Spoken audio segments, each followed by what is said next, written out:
السلام علیکم، خوش آمدید کہتے ہیں آپ کو ہمارے YouTube channel late night horror stories میں۔ شروع کرتے ہیں ایک اور سچا پولیس اسٹار واقعہ۔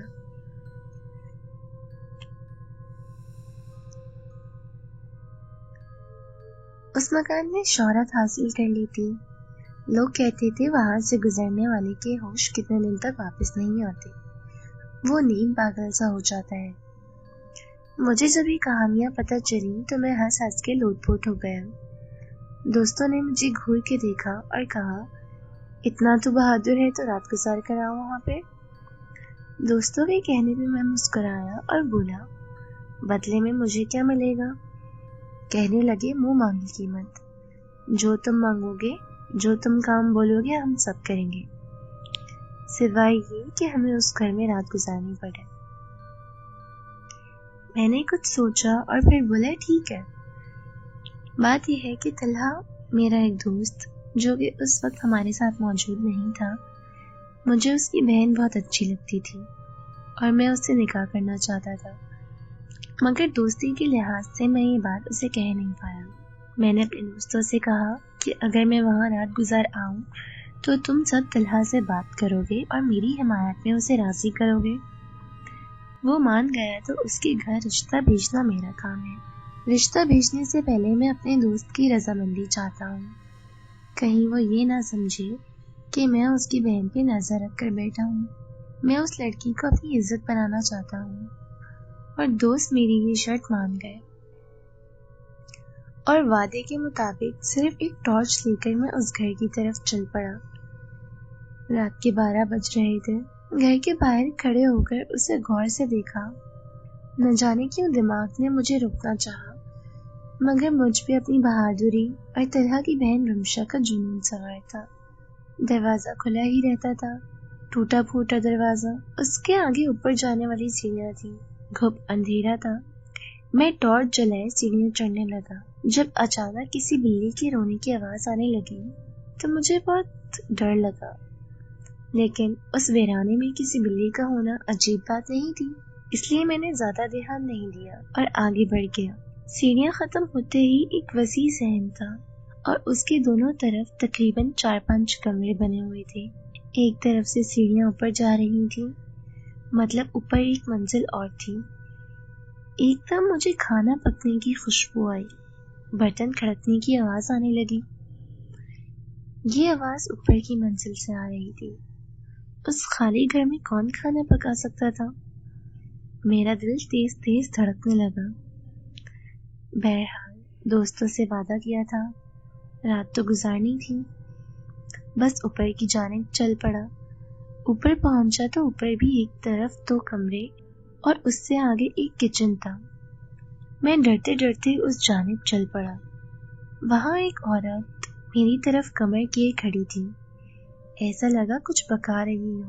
ایک دم وہ میری جانب مڑی، شکل ایسی ہیبت ناک کہ میری چیخ میرے گلے میں رہ گئی۔ اس کے ہاتھ میں پلیٹ تھی اور اس پلیٹ میں دھڑکتا ہوا انسانی دل اور کٹی ہوئی انسانی انگلیاں پڑی تھیں۔ اس بار میری چیخ بلند ہوئی، میں پلٹ کر بھاگا۔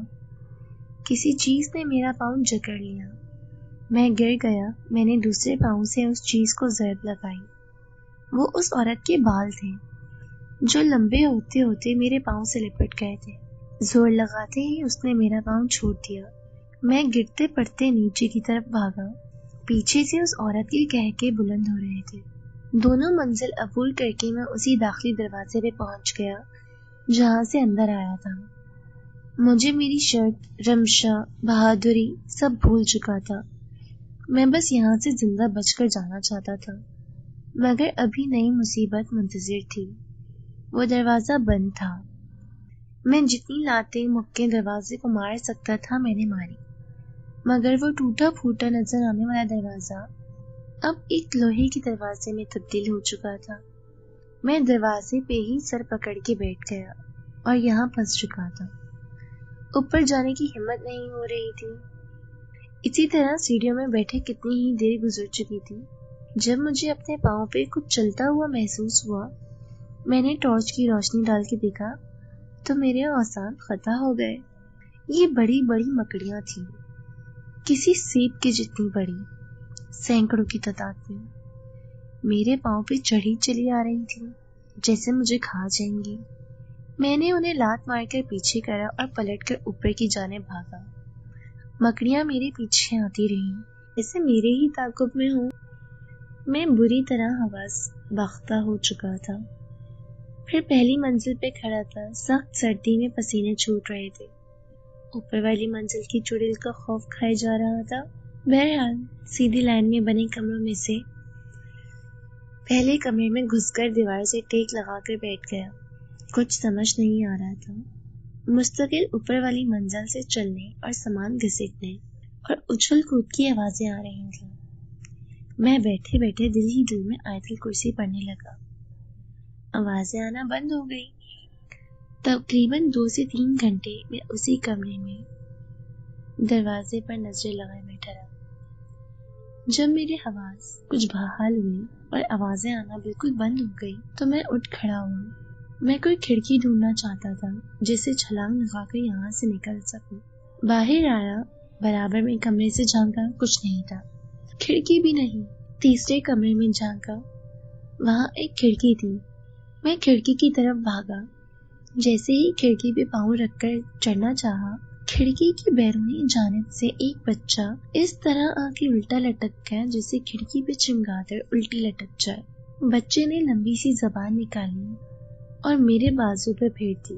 مجھے لگا جیسے میرے بازو میں آگ لگ گئی۔ اس کی زبان جیسے کانٹے دار تھی، ساری کھال چیرتی ہوئی گزر گئی۔ میں تکلیف سے اٹھ چکا تھا، مگر وہاں سے بھاگنا زیادہ ضروری تھا اور میں گرتا پڑتا بھاگتا ہوا پھر سے اسی پہلے کمرے میں آ بیٹھا۔ جو کچھ قرآنی آیات مجھے یاد تھی میں نے پڑھنا شروع کر دی۔ کافی دیر بعد مجھے کسی لاٹھی کے ٹیکنے کی آواز آنے لگی اور ایک بڑھیا دروازے پہ آ کے رکی۔ اس کی کمر پہ بڑا سا کب نکلا ہوا تھا، جا، بھاگ جا۔ دروازہ کھل گیا، بڑھیا نے کہا، اور جیسے آئی تھی ویسے ہی پلٹ کر چل دی۔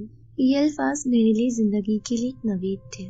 میں ڈرتا ڈرتا کمرے سے باہر آیا، نظر گھمائی تو دیکھا دوسری منزل پہ جانے والی سیڑھیوں پہ وہی کچن والی چڑیل عورت کھڑی تھی اور میں نے نیچے جانے والی سیڑھیوں کی طرف دوڑ لگا دی۔ اب حال یہ تھا کہ آگے میں بھاگ رہا تھا اور پیچھے چڑیل تھی۔ میں سیڑھیاں پھلانگتا بس دروازہ عبور کرنا چاہتا تھا جو کہ کھلا ہوا تھا۔ ایک دم میں لڑکھڑایا، میرے پیر کے نیچے وہی مکڑیاں آ گئی تھیں، مگر دیوانگی سے دوڑتا انہیں کچلتا ہوا دروازے سے باہر نکل گیا۔ باہر دن کی روشنی پھیلنا شروع ہو چکی تھی، فجر کی اذانیں شروع ہو رہی تھیں۔ مجھے نہیں پتا میں کس طرف بھاگ رہا تھا۔ میں مکان سے نکل چکا تھا اور بھاگے جا رہا تھا اور پھر شاید بے ہوش ہو کے گر گیا۔ جب آنکھ کھلی تو گھر والوں نے بتایا میں 2 دن بعد ہوش میں آیا ہوں۔ مہینہ بھر مجھے بخار اترتا چڑھتا رہا۔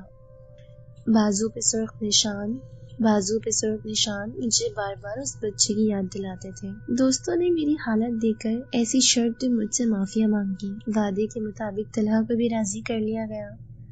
اس کام میں کوئی مشکل نہیں ہوئی۔ رمشا میری بیوی ہے، مگر اکثر رمشا کو دیکھ کر اس عصیبی رات کے رونگٹے کھڑے کر دینے والی یاد تازہ ہو جاتی ہے۔ میں آج بھی اس رات کے بارے میں سوچتا ہوں تو میرے رونگٹے کھڑے ہو جاتے ہیں۔ شکریہ۔